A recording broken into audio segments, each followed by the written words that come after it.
Müşfiqi niyə görə öldürdülər? Müşfiq 33'te gör ne yazır? Bu ne yoldu? Daşnak yolu. Her deresi kanla dolu. Ne acıdır bunun adı? O denizden bu denize deyip çıktı sinemize. Gah tapdadı, gah doğradı. Elinde baş, dişinde et. Tanırsınız o celladı. Ne bak kaldı ne de bağban. Ölüm, dehşet, tüfeng, duman. Duman sinemizi parçaladı. Bilen bilir bu dehşete. Bu uğursuz felakete. Kim el çaldı? Kim ağladı? Bunu Müşfiq gördüklerin yazırdı. Allah rahmet eylesin. Cavid Efendi'den değil. Türk ordusu daim basarak ölkeler almış. En sonunda siyasette basılmış ve bunalmış. Bakıdan 18. ilde Bakıdan 30 bin insanı qətlə yetirdiler. Bütün Şamaxının 52 bin əhalisi var idi. 80 məhəlləsi var idi. 7 bazarı var idi.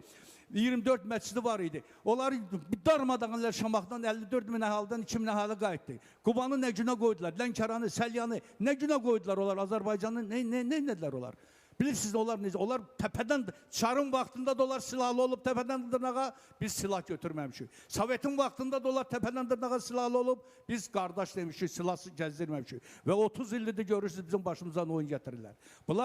Bunlar bir vəhşi, bir bəladır, bir faciədir Türk milləti üçün.